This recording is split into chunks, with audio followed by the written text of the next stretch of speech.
ప్రభు శిష్యులు అనే ఈ శీర్షికలో మనం సీమోను పేతురు గారి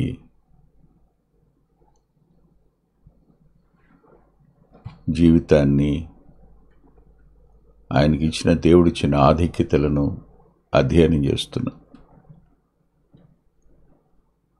ఈ అధ్యయనం మనల్ని ఆదరణకు, మనల్ని ధైర్యంగా నడవడానికి ఉపయోగపడుతుంది. సందేహమేం లేదు. సంఘం మీద ఎప్పుడూ అపవాది యొక్క దాడి ఉంటుంది. యోధా మతం సంఘానికి విరోధమైంది. మతంతో పాటు ప్రభుత్వం కూడా విరోధమైన దినాలవి. ఎప్పుడైనా మతం, ప్రభుత్వం ఒకటై దైవాధికారాన్ని, దేవుని మార్గాన్ని అణిచివేయాలనే ప్రయత్నం చేస్తూ ఒకచోట సఫలమయ్యామనుకుని వారు మరిన్ని చేయాలని ప్రయత్నం చేస్తున్నప్పుడు వారి ఊహకు అందకుండా వారిని సిగ్గుపరచటం దగ్గర దేవుడు కొంతమంది సేవకులను కాపాడతాడు. యాకోబును అప్పగించటం దగ్గర వారు సంతోషించారు. ఆలోచన సమకూడిందని హేరోదు కూడా ఆనందించి మరింత చేయాలని సీమోను పేతురు గారిని తెచ్చి చెరసాల్లో పెట్టారు. నిదానించి ఆలోచిస్తే దేవుడు శక్తిమంతుడు. ఆయన తన దూతను పంపి, ప్రభు దూతను పంపి విడిపించినని రాసి ఉంటుంది. అక్కడ పేతురు గారి యొక్క అనుభవం మిగిలినందరి అనుభవాలకు భిన్నంగా ఉంటుంది. ఆ భిన్నమైన అనుభవం ఏంటో ఒకసారి చూద్దాం. అపోస్తుల కార్యాల గ్రంథం 12వ అధ్యాయం 9వ వచనం. అతడు వెలుపలికి వచ్చి దూత వెంబడి వెళ్ళి దూత వలన జరిగినది నిజముగా జరిగినని గ్రహింపక తనకు దర్శనము కలిగినని తలంచెను. ఆలోచిద్దాం. చెప్పులు తొడుక్కున్నాడు, నడుంకి కట్టుకున్నాడు, వస్త్రం పైన వేసుకున్నాడు, గొలుసులు ఊడిపోయినాయి. నా వెంబడి రమ్మన్నప్పుడు దూత వెంబడి అతని వెంబడి ప్రయాణం చేశాడు. చేస్తూ నడుస్తున్నాడు, వెంబడిస్తున్నాడు, కానీ దర్శనం అనుకున్నాడు. దేహం కదులుతున్నా, కాళ్ళు నడుస్తున్నా అది ఇంకా దర్శనంగానే భావించేటువంటి ఓ డోలాయమాన పరిస్థితి, ఊహకు అందని పరిస్థితి భక్తుడైన పేతురు గారి జీవితంలోకి వచ్చింది. ఇది కాదనలేని సత్యం. అంటే మన స్పృహకు అందని విధంగా దేవుడు తన కార్యాలను చేయడానికి సమర్థుడు. మనం విడిపించబడ్డాం అని కూడా మనకు అర్థం కాదు. మనం కాపాడబడ్డాం అని కూడా మనకు తెలీదు. దేవుడు ఇంత పట్టింపు కలిగి ఉన్నాడా అనే వాస్తవం కూడా మనం గ్రహించలేం. అదేదో దర్శనంలోనూ కలలోనూ జరిగినట్టుగా భావించేటువంటి ఓ పరిస్థితి ఏర్పడుతుంది కొన్నిసార్లు. పేతురు గారు దర్శనం కలిగిందనుకుని అతని వెంబడి, దూత వెంబడి వెళ్ళాడు. ఆయన వెళ్ళి మొదటి కావలి, రెండవ కావలి దాటాడు. 10వ వచనంలో పట్టణానికి పోయే ఇనుప గవిని వద్దకు వచ్చినప్పుడు దానంతట అదే తెరుచుకుంది. వారు బయలుదేరి ఒక వీధి దాటిన వెంటనే దూత అతన్ని విడిచిపోయాను. ఇప్పటి వరకు పరలోకం తనతో కూడా నడిచినట్టు ప్రభు దూత అతనితో కూడా నడిచాడు, అతని ముందు నడిచాడు. అక్కడి నుంచి అతడు వెళ్ళిపోయాడు. సిమోను పేతురు గారు ఒంటరివాడు అయ్యాడు. అప్పుడు ఎక్కడున్నాను నేను అనే ఆలోచన. సేవకులకు ఒక ప్రత్యేకమైన అనుభవం ఉంటుంది. అందున కాస్త వయసు ఎక్కువయ్యాక విస్తారమైన మీటింగులకు వెళుతూ రాత్రిపూట ఏదో ఒక చోట నిద్రపోతూ అర్ధరాత్రి పూట మెలకు వస్తే ఎక్కడున్నాను నేను, చూస్తే మన ఇల్లు కాదు, ఎక్కడున్నాను అనే ఒకానొక భావం చాలామంది భక్తుల జీవితంలో ఉంది, చాలామంది సేవకుల జీవితంలో కూడా ఉంది. ఇలాంటి అనుభవాలు ఉంటాయి. కానీ ఈ అనుభవం పూర్తిగా దానికి భిన్నమైంది. అంటే నేను ఇలా అనుకున్నాను. అదేమిటంటే 11వ వచనంలో పేతురుకు తెలివి వచ్చి అంటే పేతురు అప్పుడు స్పృహలోనికి వచ్చాడు. పేతురు అప్పుడు దైవికమైన వాస్తవంలోనే ఉన్న ఆ వాస్తవాన్ని గ్రహించలేని స్థితిలో ఉన్నాడు గనుక అతడు ఇప్పుడు నేను చెరసాలలో లేను, బయటకు వచ్చాను, వెలుపల ఉన్నాను, ఈ రాత్రివేళ నేను ఒంటరిగా ఉన్నాను అనే ఆ స్పృహ అతనికి కలిగింది. నేను ఇలా రాసుకున్నాను. ఏమని రాసుకున్నానంటే, దేవుని కార్యాలు ఆశ్చర్యాలు, నిజంగా ఆశ్చర్యాలే. అందుకని 139వ కీర్తనలో ఇలా రాసింది. 139వ కీర్తన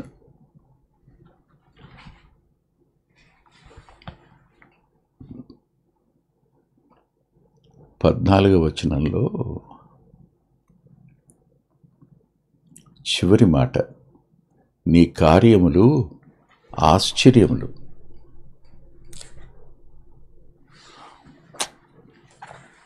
కృతజ్ఞతాస్తుతి చెల్లించకుండా ఎలా ఉంటాం?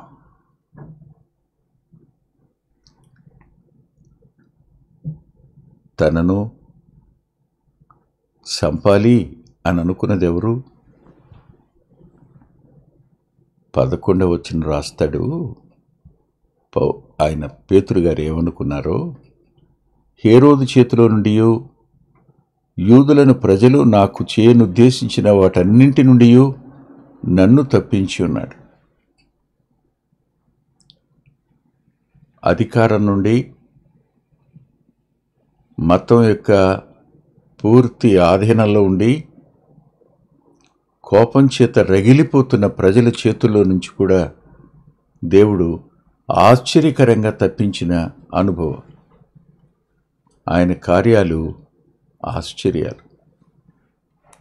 ఇది మన ఊహకు అందదు.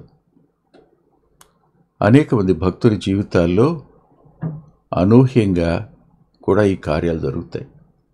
ఆశ్చర్యం మాత్రమే కాదు, ఆయన కార్యాలు అనూహ్యాలు. ఎవరూ ఊహించల. పేతురుగారు ఊహించింది కాదు, ప్రార్థిస్తున్నవారు ఊహించింది కాదు. అంటే శ్రమ గుండా వెళుతున్న వ్యక్తి ఊహించలేదు, శ్రమలో ఉన్నాడు ఈయన అని ఎరిగి కన్నీటితో ఆసక్తితో ప్రార్థిస్తున్న వారు కూడా ఊహించని విధంగా దేవుడు తన కార్యాన్ని అనూహ్యంగా చేశాడు. ఇది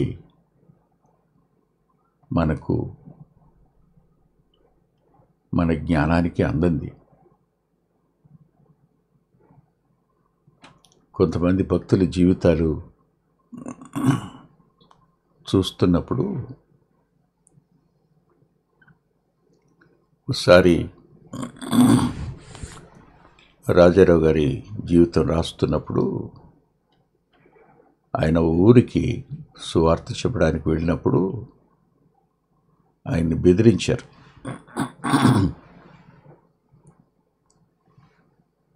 చంపేస్తామన్నారు. ఊళ్ళోకి రానివ్వలేదు. ఆయన తోటి విశ్వాసి ఉన్నాడు కానీ తను ఏం చేయలేకపోయాడు. ఆ ఊరివాడు వాళ్ళంతా వెళ్ళిపోయారు. ఈయన వెనకదిరిగాడు. వెనుతిరిగిన వాడు అక్కడున్న గుట్ట మీదకి వెళ్ళాడు. కొండలాంటి దాని మీదకి వెళ్ళాడు. వెళ్ళి ఆ గుట్ట పైకి వెళ్ళిపోయి పైన మోకరించి ప్రార్థన చేసుకుంటున్నాడు. ఆశ్చర్యం, ఆ రాత్రంతా విపరీతమైన వర్షం పడింది.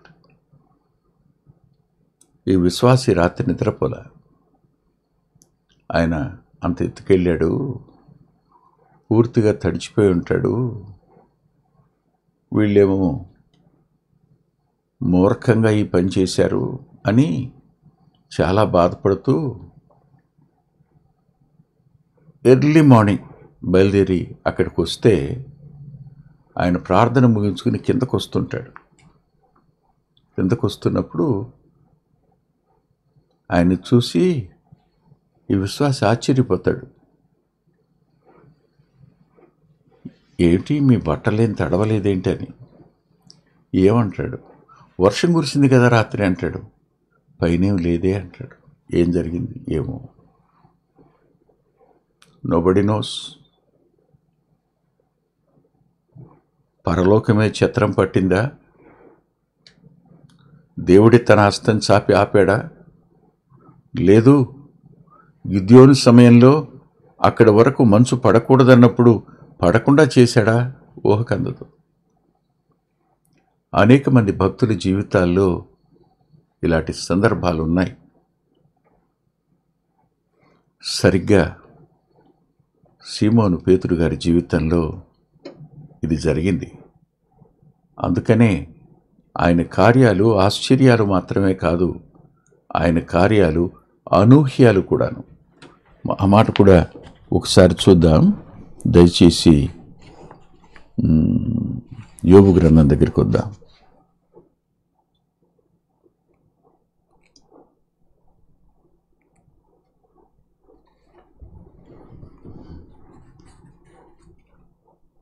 యోబు గ్రంథంలో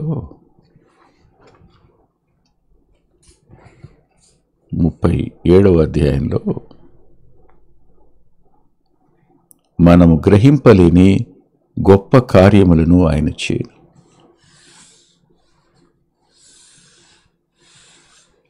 7వ వచనంలో 5వ వచనంలో 2వ భాగం, మనము గ్రహింపలేని గొప్ప కార్యములను ఆయన చేయను. అంటే ఆయన కార్యాలు మన గ్రాహ్యానికి అందవు, మన గ్రహింపుకు అందవు, అనూహ్యం.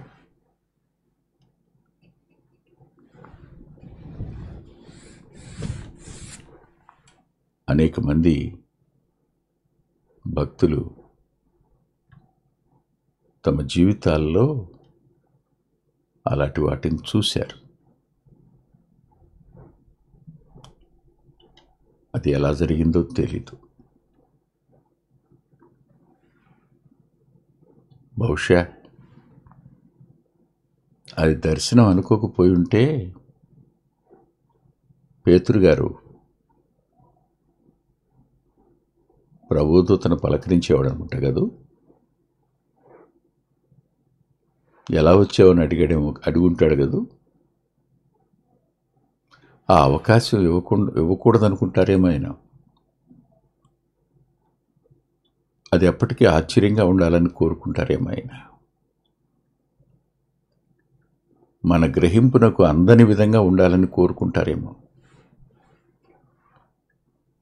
మన ఊహకు అందని కార్యాలు ప్రభు చేస్తారు.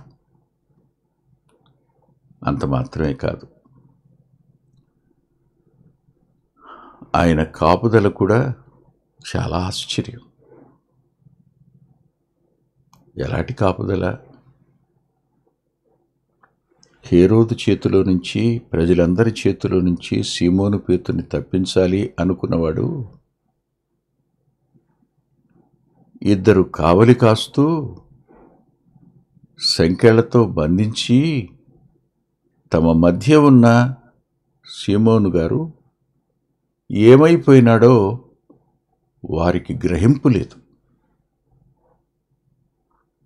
ఎవరు వచ్చారో, ఎవరు లేపారో, ఎవరు తీసుకుని వెళ్ళారు? నిజంగా ఆయన కాపాడడం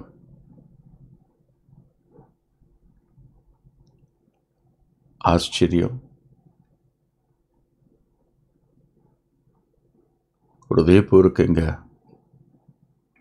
దేవునికి మనం కృతజ్ఞత చెల్లించాలి. పాత నిబంధన గ్రంథంలో తన భక్తులను కాపాడిన సందర్భాలు అనేకం కనపడతాయి మనకు. 1, 2, 3. కానీ కొత్త నిబంధన గ్రంథంలో కనిపించిన ఈ కార్యం కలకన్నవాడి వలె ఉన్నాం మేము. సియోను నుంచి తిరిగి వచ్చి నిజమేనా ఇది అని అనుకునే అంతటి పరిస్థితి.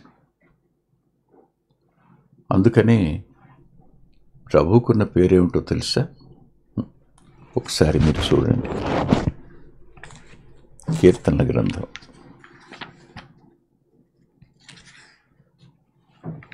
31వ కీర్తన.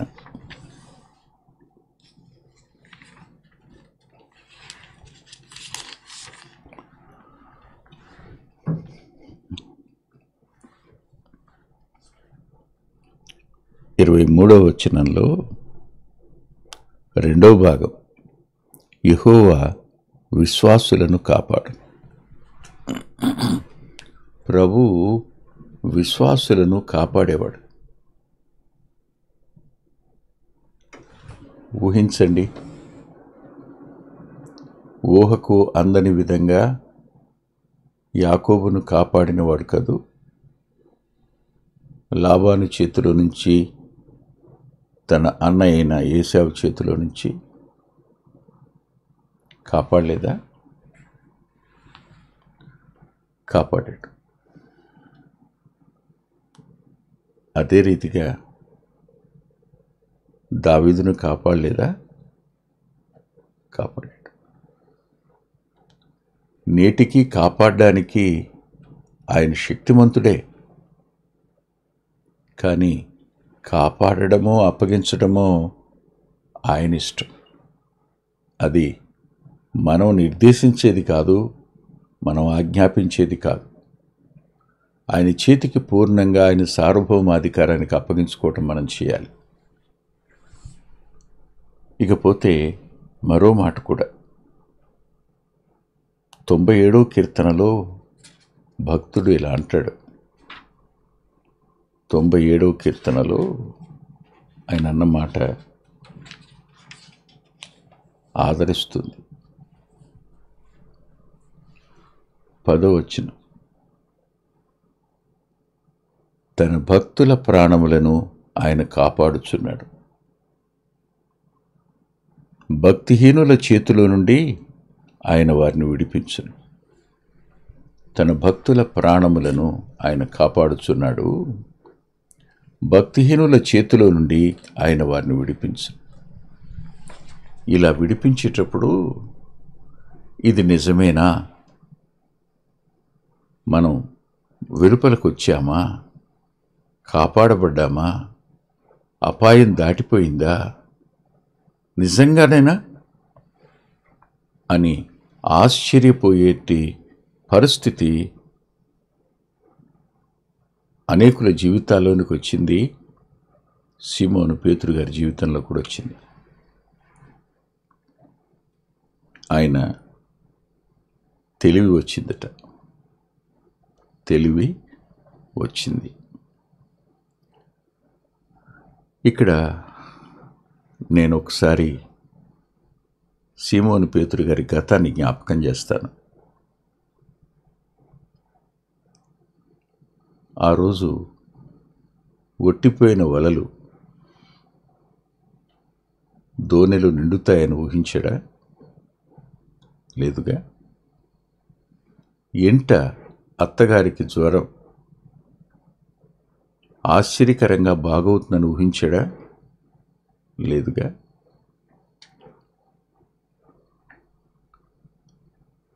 రూపాంతర పర్వతం మీద తాను మోషేను ఏలియాను చూస్తానని ఊహించాడా? లేదుగా. శిలువ మీద మరణించిన ప్రభు, సమాధిలో పెట్టబడిన ప్రభు పునరుద్ధానుడవుతాడని ఊహించాడా? లేదు కదా. తనను వెతుక్కుంటూ తెబరియా సముద్ర తీరానికి వస్తాడని ఊహించాడా? లేదుగా. తన ద్వారా పెంతెకోస్తు దినాన్న 3,000 ఆత్మలను రక్షిస్తాడని ఊహించాడా? లేదు కదా. అదే దేవుడు చెరసాల్లో నుంచి వెలుపలికి తెస్తాడని కూడా ఊహించరా. ఊహకు అందని కార్యాలు చేసే దేవునికి, మన కోసం తన ప్రాణాలే పెట్టిన ఆ ప్రభువుకు మనల్ని మనం బేషరతుగా అప్పగించుకుందాం. తల్ల ఉంచి ప్రార్థన చేసుకుందాం. ప్రేమగల తండ్రి, ప్రియుడు అయిన మా గొప్ప దేవ, లేఖనం మీది మా ప్రియుల కొరకు జ్ఞాపం చేస్తున్నాను. దయచేసి అమ్మాయి గ్లాడిని జ్ఞాపకం చేసుకోండి. తన భర్త, తన పిల్లల విషయంలో కనికరం చూపండి. అమ్మాయి శారా కోసం ప్రార్థన చేస్తున్నాను. కృప చూపించు ప్రభువా, కనికరం చూపించు నాయన. తిరిగి చెల్లి సరజ కొరకు ప్రార్థన చేస్తున్నాను.